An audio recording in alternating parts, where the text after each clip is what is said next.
Recebendo mais uma vez a infectologista doutora Rosana Hittmann. Muito prazer tê-la aqui, doutora. Sempre um belo bate-papo. E até para abrir nosso assunto, a gente separou as principais, eu acho que tem umas 6, né? Então façam perguntas de todas, a gente vai colocando ao longo da pauta. Mas a gente vai abrir com a febre amarela. Tá. E eu achei, inclusive, interessante, porque você esteve aqui, inclusive, né, para a gente falar a respeito quando a gente teve o boom aí, até para mostrar para as pessoas não terem uma ansiedade tão grande como estava acontecendo. Mas e agora? Né? Como é que a gente está em relação à febre amarela? Assim, Carol, a febre amarela, uma vez que ela entrou na nossa região, Mata Atlântica, etc., a sensação que a gente tem é que veio para ficar. Então, é óbvio que é esperado que nesta época do ano, que é mais frio, você acabe tendo uma diminuição da população de mosquitos, você acaba tendo uma diminuição dos casos. Tá. A nossa expectativa, infelizmente, é que a partir aí de outubro, novembro, a gente volte a realmente começar a rever os casos. Por isso que, apesar da gente estar falando menos na mídia, a gente está falando de menos casos, etc. Até recente falaram de novo de macacos mortos agora, bem recente, macacos mortos aqui na nossa região em São Paulo. Nós temos que ficar muito alerta sobre a febre amarela, porque quem ainda não se vacinou, e a gente sabe que tem muita gente ainda que está suscetível a isso, e a pessoa pensa, mas eu moro em São Paulo, eu moro na capital, eu não tenho risco. E a gente fala, a hora que você vai num fim de semana, vai num churrasco, vai num casamento, vai fazer uma trilha, vai numa cachoeira, pronto, você já saiu da área. Você não precisa necessariamente se deslocar para um outro estado, nada disso. O vírus está circulando a cidade, a capital de São Paulo e outras regiões do nosso estado. Então esse é um momento interessante para a vacinação. Apesar da gente estar falando menos, a vacina continua disponível. Todo mundo que tem indicação da vacina, a gente já falou muito sobre isso, deve sim procurar. Na dúvida, se você não tem documentação da vacina, você não sabe se tomou a vacina, desde que você não tenha contraindicação, na nossa opinião, você deve sim se vacinar, porque é uma questão de tempo. Infelizmente, nós vamos ter que voltar a falar sobre o assunto. E neste momento, até porque fala-se um pouco menos, e como você comentou, é um momento do ano que até a gente tem menos incidência do mosquito e tal, é o momento para a gente se vacinar, porque as filas agora não estão acontecendo. Então, é importante lembrar disso também, né, antecipadamente, e a vacina está lá. Não, é muito melhor a gente fazer a nossa prevenção com calma, programada, que daí você que trabalha, você consegue falar, bom, então eu vou neste dia, eu não vou, do que você ter que enfrentar horas de fila, não poder. Então, se programe, vá atrás, faça a sua vacinação e daí você fica tranquilo. Uma vez você está vacinado, a vacina é extremamente eficaz. E a doença, Carol, o número de morte que a gente tem quando você realmente tem a doença febre amarela, e a gente vivenciou agora no Instituto de Infectologia Emílio Ribas, é em torno de 40%. Então nós estamos falando de uma doença grave, uma doença muito grave. Porque ela destrói um dos órgãos extremamente nobres nosso, que é o fígado. E a única forma de prevenção é a vacina. É a vacina. Não existe um tratamento eficaz. Está todo mundo buscando um tratamento. Você lembra até que tiveram os casos de transplante de fígado. Quer dizer, quando você compara a prevenção através de vacina em um tratamento extremamente oneroso, complexo, de risco, não tem o que discutir. É verdade. Então, acho que quanto mais a gente falar do assunto e falar claramente, mais as pessoas entenderem a importância, não é porque nós não estamos falando nesse momento porque não tem casos, porque nessa época do ano é esperado que não tenha. Entendi. Que a gente não vai baixar a guarda, porque, como eu te falei, a nossa previsão é que a gente volte a ter casos, ainda mais no final do ano. E até para a gente se lembrar, a gente tem aí uma ilustração para mostrar a forma, então, de transmissão. Olha lá, vamos relembrar na tela. Então, aí é o macaco, né? O mosquito lá, o Sabetes e o Hemagogo são mosquitos que estão lá na mata, né? Mas, como eu falei, não é na mata muito distante. Já está bem perto. Ela acaba infectando o macaco para nós é o sinal de alerta, o macaco fica com o vírus no seu sangue. Esse mosquito, uma vez que está infectado, ele pode, acidentalmente, nos picarmos a hora que a gente se desloca para essas regiões. A gente vem para a cidade e, eventualmente, a gente pode ter o que a gente chama da urbanização da febre amarela, que felizmente não aconteceu e a gente não quer que aconteça de jeito nenhum. Para isso, nós precisamos fazer uma barreira humana, no sentido de ter todo mundo protegido, vacinado, impedindo que esse vírus acabe entrando na região urbana, não só São Paulo, em outras cidades. Para não infectar o mosquito, com menos pessoas doentes. O mosquito, o Aedes aegypti, que é outro mosquito, que é um excelente transmissor de dengue, de chikungunya, de zika, e parece que ele não é tão bom para transmissor de febre amarela, felizmente. Ele é muito bom para transmitir esses outros vírus, que são mais ou menos familiares do vírus da febre amarela, mas é um risco que a gente tem, que daí o nosso, bastante, eu diria, medo mesmo da reintrodução da febre amarela nas grandes cidades, e daí a importância de fazer essa barreira toda da vacinação. Tá aí, gente, fica então o alerta e os sintomas, então, vamos colocar os sintomas na tela para a gente lembrar também. Olha lá.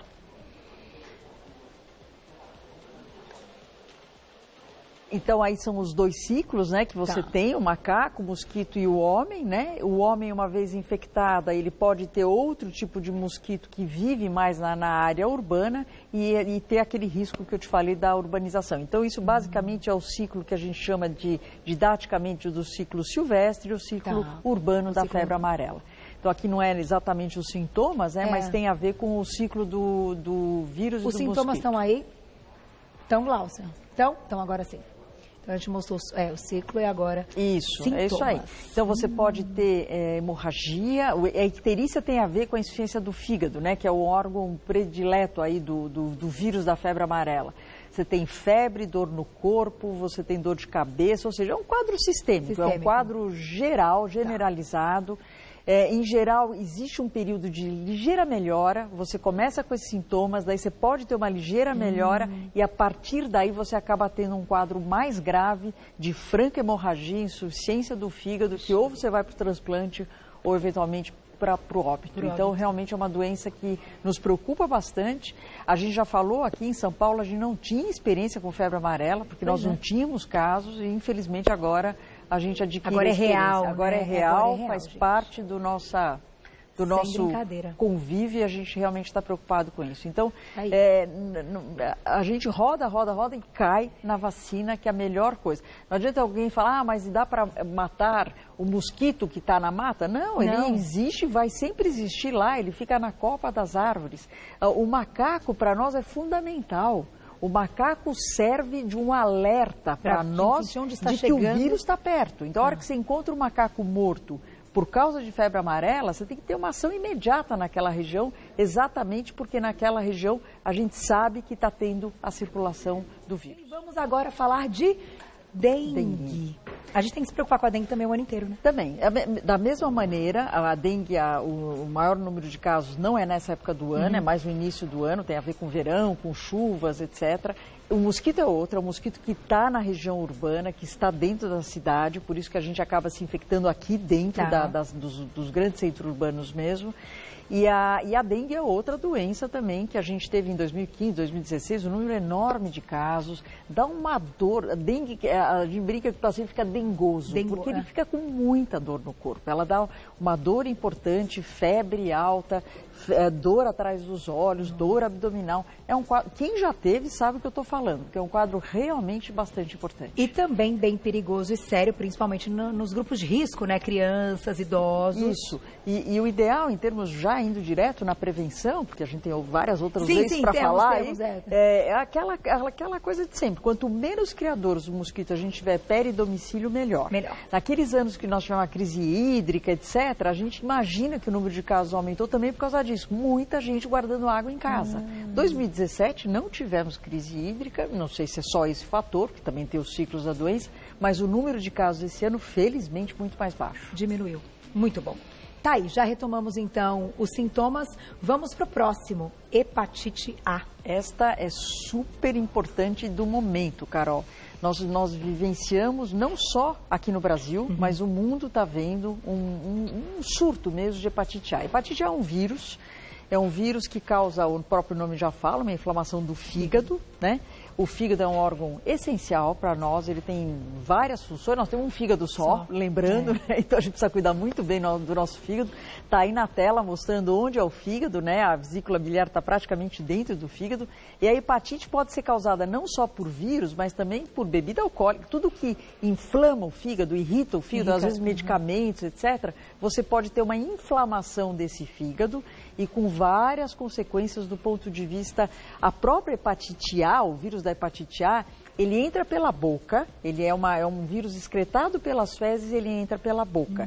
E ele pode causar um quadro, nas crianças em geral, é um quadro mais benigno, as crianças ficam amarelinhas, aquela quadro de hepatite que a gente vê com os olhos, o branco dos olhos amarelo, o xixi muito mais escuro, as fezes mais claras. E no adulto, ela pode dar, no adulto, no adolescente, um quadro fulminante, que a gente fala. A gente chama de hepatite fulminante. E o próprio nome já diz. É um quadro que pode levar, inclusive, de novo, a transplante hepático. Então, da mesma maneira da febre amarela, a hepatite A é uma doença, na infância, a maioria das vezes, benigna. Porém, ela pode ter um quadro mais grave. E em São Paulo, nós vimos agora, este ano e o ano passado, um surto, um aumento muito importante do número de casos de hepatite A em adulto e principalmente em homens que fazem sexo com homens. Houve um surto mundial nesta população se expondo a esse vírus. Então, prevenção, doutora. A boa notícia, né, é que tem vacina. De novo, vacina da hepatite A, diferente da febre amarela, praticamente não tem contraindicação. Porque é vírus morto. É uma vacina extremamente segura. A vacina é feita, em geral, em 2 doses, com intervalo de 6 meses. Das vacinas, Carol, eu brinco, é a que eu mais gosto. Porque ela tem 100% de proteção e nada de evento adverso. Olha então, só. É tudo que eu quero de uma vacina. Sim, eu quero proteção sem evento adverso. Então, isso é a vacina da hepatite A. E aí pode ser feita, como é a idade? Nas crianças, a partir de 1 ano de idade, já podem ser feita a vacinação sem limite superior. Então, assim, se você me falar, doutora, eu preciso me vacinar, eu posso fazer um exame de sangue seu para ver se você já teve ou não contato com esse vírus. É possível, né, Paty? É possível. Mas, assim, não é muito prático, porque até eu colher o teu sangue, você me trazer para... Então, uma das formas também práticas, quem está nos ouvindo, primeiro, olha a carteirinha do seu filho, vê se está lá hepatite A.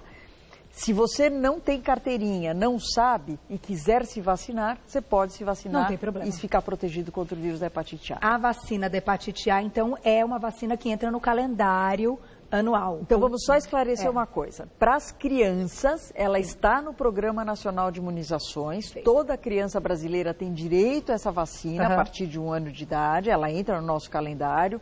E nos adultos, tem alguns pacientes de maior risco, vamos dizer assim. Os homens que fazem sexo com homens, recentemente aqui no município de São Paulo, têm o direito gratuito também desta vacina. Então é importante isso. Legal. E alguns outros grupos, alguém que tem outro tipo de hepatite, etc., se informe que são grupos específicos que têm o direito da vacina. E qualquer pessoa que quiser se proteger, mesmo não tendo no Programa Nacional de Imunizações, pode ir numa clínica privada se proteger. Tá aí, perfeito. Vamos falar também de sífilis. Ixi, essa é... A gente tem uma atrás da outra. Eu sei que são várias doenças, mas importantes. Sífilis já mudamos muito, não estamos mais falando de vírus. Não estamos falando de vírus. Estamos falando agora de uma espiroqueta, é um nome curioso, chama espiroqueta, é um tipo de uma bactéria. Sífilis é uma doença sexualmente transmissível. E a nossa principal preocupação com a sífilis, Carol, hoje, além da transmissão sexual e do quadro clínico, é a sífilis congênita, a síndrome da sífilis congênita. O que significa isso? E nós estamos vendo um número grande de casos, um aumento do número de casos. Isso é quando a mãe, que vai engravidar ou está gestante, tem sífilis e não sabe. Então, eu acho que é importante a gente... Como é que alguém pode saber se tem sífilis ou não? É uma doença sexualmente transmissível. No sexo masculino, no homem, aparece como a gente chama um cancro. É como se fosse uma ferida, em especial no genital, em especial no pênis. Então, isso, o homem, ele relata mais. Olha, eu tive uma ferida, sarou sozinha. A sífilis, ela é meio traiçoeira, porque mesmo que você não trate, não procure o médico, aquela lesão desaparece sozinha. Ela vai causar problemas depois, mas na hora ela desaparece. E no homem é externo, então? Externo. Na mulher, a mulher não sabe que teve. porque a maioria das vezes a lesão é interna, ela nem percebe. Então, às vezes, uma gestante fala, mas eu não preciso nem fazer o exame que eu não tive nada. Bobagem. É obrigatório fazer o exame de sangue, é fácil fazer o exame para detectar se você tem hoje ou se você já teve no passado a sífilis. Então, é uma doença, eu acho que assim, acho que é importante, eu sei que nós estamos falando de várias doenças, mas eu acho que é importante a gente ter a consciência de que é uma doença frequente, aumentando o número de casos no nosso país, e é uma doença de fácil tratamento. Diferente de tudo que nós falamos até agora, que quase não tem tratamento, a sífilis tem tratamento e é fácil, é a base de penicilina. E o diagnóstico é feito, então, através do exame? Através do exame de sangue, você pode fazer no exame de sangue, é um exame fácil que a gente faz, qualquer laboratório faz esse exame, ou, eventualmente, você vendo a lesão no paciente. No próprio ginecologista, no ginecologista, no urologista. A sífilis, essa é a sífilis primária, né, que tem essas lesões genitais, mas se ela não tratada, ela pode causar problemas no futuro, que a gente chama de sífilis secundária e terciária. E você estava comentando, doutor, então, o perigo de uma gestação, então, de uma gestante que não saiba o que pode acontecer? Pode acontecer o que a gente chama de síndrome da sífilis congênita, que é uma doença, a criança pode ter retardo mental, pode ter cegueira, pode ter vários defeitos mesoanatômicos, ou rinorreia, que é uma secreção nasal. É um quadro bastante grave, que desde que diagnosticado na gestante, então quem está nos ouvindo é importante pedir para o seu ginecologista que faça esse exame, porque se você tratar em tempo na gestação, você evita esse caso na gestante. Então, hoje é obrigatório no nosso país, em qualquer pré-natal, público, privado, fazer o exame para sífilis. A gente faz no começo da gestação e no final da gestação. Por quê? Porque tem tratamento. O que não pode é a gente fechar os olhos e não saber disso. E até as mulheres, enfim, que têm mais parceiros, né? Acho que tem que estar todo mundo nessa e alguns... Carol, não dá para falar de doença sexualmente transmissível sem falar no uso de preservativo. Sem dúvida. Né? Porque a gente fala de preservativo para evitar a gestação, mas na cabeça do infectologista a gente fala sempre do uso de preservativo para evitar a infecção. A doença. Seja HIV, seja sífilis. Então, o uso do preservativo, sem dúvida, é uma barreira para você se expor a vários vírus e bactérias que são sexualmente transmissíveis. Muito bom. Tá aí, recado dado, hein? Sarampo. Ixi. A gente está no momento agora, tem a época do ano também, né? O sarampo também? O sarampo, eu acho que é importante a gente falar algumas coisas assim. O sarampo, a gente estava em lua de mel com sarampo. Está ali como se transmite. O sarampo, Carol, é um vírus de muito falsa transmissão. Por isso que vira surto rápido. Porque ele é um vírus que ele acaba conseguindo ficar em suspensão no ar. Não é um vírus que vai embora. Ele é um vírus mais leve, ele fica em suspensão no ar. Vivo. Então, você, através de tosse, espirro, você acaba podendo inalar esse vírus, é um vírus respiratório, que dá um quadro clínico que às vezes os médicos mais novos não viram, sarampo, porque ele fazia parte lá do passado, as crianças do passado tinham sarampo, hoje não. Então, só que a doença, como tem vários países que não acabaram com sarampo, e com essa história da Copa agora, muitos países europeus, a própria Rússia, a Ucrânia, tem casos de sarampo, a gente tem o risco de reintrodução do sarampo no nosso país. Puxa, que perigo, doutor. E inclusive com a imigração da Venezuela, tudo a gente tem esse risco de reintrodução do sarampo no nosso país. Puxa vida, então a gente colocou aí a forma de transmissão e sintomas. Os sintomas basicamente é dor de cabeça, febre alta, você pode ter manchas no corpo e o que chama muito atenção é a conjuntivite. O olho fica bem, acabamos de falar de oftalmo, né? O olho fica bem irritado, avermelhado, como um quadro clínico relativo ao sarampo. Tratamento é antibiótico? Não, é um vírus. É vírus, né? Vírus e antibiótico não combinam, então não existe. Quando é vírus é o pior ainda, né? É o pior. Tudo que é vírus a gente fala que não tem tratamento, porque não tem tratamento específico para o sarampo, mas tem vacina. De novo, a boa notícia é que nós temos vacina para o sarampo. E aí, claro, é o cuidado mesmo de higiene, de lavar as mãos, enfim, álcool gel. Fazer o diagnóstico precoce para que você, se você sabe de um caso de sarampo, você tem que fazer o bloqueio todo em volta daquele caso. Escolar, tudo isso. Porque exatamente é muito fácil, então a gente vê surto em escolas, vê surtos em creches, em clínicas. Então o sarampo é uma doença que a gente se preocupa, porque é uma doença que pode ter um desfecho grave. Não sei se você sabe, mas o sarampo pode inclusive dar uma encefalite. Ele pode ir para o sistema nervoso central e causar complicações. Pode dar complicação respiratória, ou seja, mais uma doença que é imunoprevenível, é prevenível através de vacinação.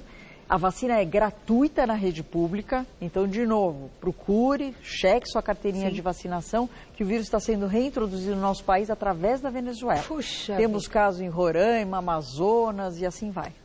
Nossa, e a gente vai fechar, bela pauta, hein? Gripe, né? Faltando ela, a gente tem mais 3 minutos de programa. Doutora, essa influenza aí tá pegando muita gente, né? Bom, este é um outro vírus, então de tudo que nós falamos, você viu que é só bomba os vírus aqui, né? Pois bactéria causa, né, de transmissão respiratória também, o vírus da gripe. O vírus da gripe, diferente dos outros que nós falamos até agora, ele vai mudando todo ano. O vírus sarampo, desde que ele nasceu, ele é igual, vamos dizer assim. O vírus da gripe, não, ele vai mudando. Por isso que nós estamos sempre correndo atrás das novas mudanças desse vírus e correndo atrás de vacinas que sejam eficientes para os vírus que estão circulando nesse momento. Então, é um baita desafio. Todo ano. Não, e é um desafio você, inclusive, fazer né, as vacinas hoje, inclusive, Carol, do hemisfério norte é uma vacina diferente do hemisfério sul, porque os vírus não necessariamente circulam nos dois hemisférios. Primeiro que não é na mesma época, é no inverno, então cada um tem um inverno na sua época. E a vacinação, de novo, é a forma melhor para a gente prevenir. A gripe, além de vacina, ambientes ventilados, não tentar tossir sempre protegendo para o vírus não ficar em suspensão no ar. Higiene das mãos, que a gente não falou hoje, mas é fundamental. Vários desses vírus a gente acaba transmitindo através das mãos.